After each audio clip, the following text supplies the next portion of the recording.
¿Cómo le va, doctor Humberto? Muy buenas tardes, Laura. Buenas tardes a la audiencia también. Es uno de los médicos que trabaja en uno de los hospitales más importantes que tenemos nosotros los tucumanos, que es el Hospital Padilla. Él es médico neurólogo. Forma parte del staff. Así es, Laura. ¿Cómo está, doctor? ¿Cómo está, Laura? Bueno, agradecido por la invitación al programa. Aprovecho la oportunidad para difundir, digamos, una campaña que estamos haciendo de forma un poco más intensiva que quizás años anteriores, acerca de esta condición que es tan importante que la población en general la conozca. Siempre soslayo un poco la diferencia que hay entre la labor que vienen haciendo excelentemente nuestros colegas, los especialistas en cardiología, que han puesto en evidencia el infarto como una patología tan grave y tan importante que la gente la reconoce de forma directa y rápida. El trabajo, ¿no?, que trabajan entre el médico neurólogo y el médico cardiólogo, porque siempre hay una conexión. Pero hoy vamos a hablar qué es el accidente cerebrovascular isquémico. Lo hemos conocido, lo conocemos, pero con lo que ha ocurrido con Elisa Carrió también, que hace muy poco se ha dado a conocer esa noticia. Así es. Bueno, el ACV, el accidente cerebrovascular o ataque cerebrovascular, es un conjunto de condiciones en las cuales se produce una interrupción del flujo sanguíneo, de la irrigación hacia el tejido cerebral, y dentro de estos el 85% son los isquémicos, son los en los que se produce una oclusión, una obstrucción del riego sanguíneo y no un sangrado. Es una de las patologías más graves, con una de las tasas de mortalidad más elevadas que tiene la población, y lo importante de todo esto, por el objetivo principal, es difundir que tiene el accidente cerebrovascular isquémico, un tratamiento que cuando se realiza en una ventana terapéutica, un tiempo oportuno, puede revertir la mayor parte de las secuelas y prevenir esa mortalidad. Claro, doctor, ¿cuántos tipos hay? ¿O cuáles son los tipos? Bien, volviendo a eso, entonces el accidente cerebrovascular, esta lesión, esta interrupción de la irrigación sanguínea, también puede clasificarse en isquémico cuando hay una obstrucción o hemorrágico cuando hay un sangrado. Son dos tipos. El isquémico es el más frecuente, representa esto, el 85% de los casos. Claro. Todas las edades abarca, ¿no? No hay una edad... Claro, la edad más preponderante es superior a los 65 años, Laura. Mayores. Exactamente, pero esto veníamos conversando un poco. Hay accidentes cerebrovasculares ahora en pacientes menores de 45 años. Se ha visto un aumento en la frecuencia, en la incidencia que estamos estudiando justamente en nuestra población, pero es una realidad. Cada vez ataca a personas más jóvenes. Más jóvenes, sí, sí. Así ¿Y cuáles son los síntomas? ¿Cómo nos damos cuenta? Exactamente, es algo de lo que siempre he querido de alguna forma hablar y difundir. ¿Por qué? Porque el infarto de miocardio se reconoce fácilmente, mientras que el accidente cerebrovascular a veces pasa un poco desapercibido, se lo subestima. Los dos síntomas más importantes para poder sospecharlo y acudir a una consulta pronta, rápida, son alteraciones abruptas, es decir, repentinas en el lenguaje.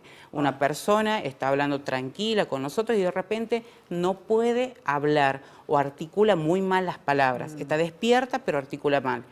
Otro síntoma muy importante es la hemiparesia. Quiere decir que la persona deja de tener fuerza en la mitad del cuerpo, ¿sí? Yo siempre recurro a un vocabulario que sea un poquito más accesible a la mayor parte de toda la población, de todos nosotros, y por ejemplo en el campo suelen decirle a esa disminución en la fuerza, esa hemiparesia facio-braquiocrural, caída de media res. Es un término muy común que suelen utilizar. Claro, y por ahí cuesta, te toma una parte del cuerpo también. A veces no es, digamos, el rostro, el brazo, la pierna, es solamente, por ejemplo, el brazo solamente. El brazo. Claro. Así Doctor, es, ¿y cuáles son, bueno, ya hablamos de los síntomas, pero qué tenemos que hacer? A ver, ¿cuáles serían las consecuencias y las recomendaciones? Exacto. Lo más importante de todo esto es que hasta las 4.5 horas de inicio del cuadro, es decir, tenemos ese tiempo, 4,5 horas, se pueden revertir las secuelas, se puede disminuir la mortalidad con un tratamiento oportuno realizado por un médico neurólogo. Acá en la provincia, gracias a Dios, tenemos un sistema, un programa, el programa provincial de stroke o de accidente cerebrovascular, en el que la persona contacta inmediatamente al 107, un móvil específico para estos casos con personal entrenado, enfermeros entrenados en neurología, va al domicilio, hace un triage, es decir, selecciona al paciente como candidato y lo deriva al hospital, que en este caso es el Hospital Padilla, es el hospital de referencia para estos casos, donde un médico neurólogo de guardia activa está esperando al paciente.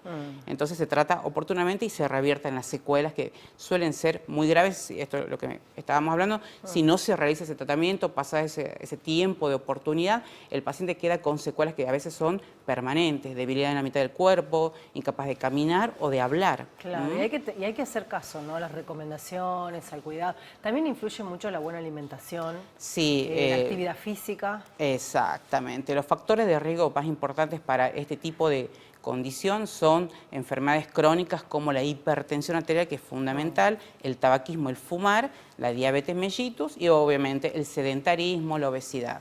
Claro. Doctor, a ver, volvamos ahora al tema de los jóvenes.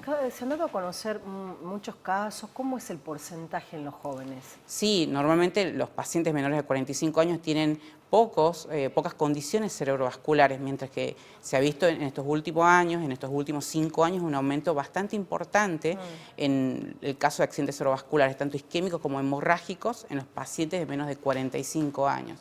Tal es así que desde la infección, desde la pandemia, esta endemia que hemos tenido por dengue, mejor dicho, últimamente, ha aumentado mucho la frecuencia de estos pacientes. Claro. Doctor, ¿dónde? Bueno, ya sabemos, lo pueden buscar al doctor Humberto Hurtado en el Hospital Padilla. Sí, yo, soy médico neurólogo de emergencias en el hospital y también atiendo en el Sanatorio 9 de Julio, donde también el programa provincial de stroke o de ACV tiene sede, o sea que también para los pacientes que tienen obra social pueden de alguna forma acceder a los mismos beneficios en el sanatorio y en la Clínica Mayo. Doctor, muchísimas gracias. No, Vamos a reiterar favor, entonces Laura, un placer. a cuidarnos, el mensaje que le puede dar a nuestros televidentes. Sí, a cuidarse y a estar atentos si hay síntomas y llamar pronto al 107. Bueno, muchísimas gracias, doctor Humberto. Por un saludo favor, a mamá y a papá, ¿no? Sí, muchísimas gracias. Un placer realmente haberla recibido la invitación y haber compartido. Bueno, ¿cómo se llama la mamá y el papá? Mi madre se llama Magaí, mi padre se llama Andrés. ¿Sabes por qué te digo esto? Porque el doctor es oriundo de la ciudad de Jujuy. Así es. De la Así Botita. es, Laurita. Así es. Y la gente que viene del interior a estudiar en San Miguel de Tucumán se valora mucho porque eligen la universidad pública. Y Tucumán tiene eso, ¿no? Alberga tanto a salteños, jujeños, de todas las provincias que eligen venir a estudiar acá medicina, porque medicina es una rama súper importante dentro de la rama de los profesionales. Así que felicitaciones. Muchísimas para gracias, usted y para Laura. sus padres. Gracias, Laura, querida.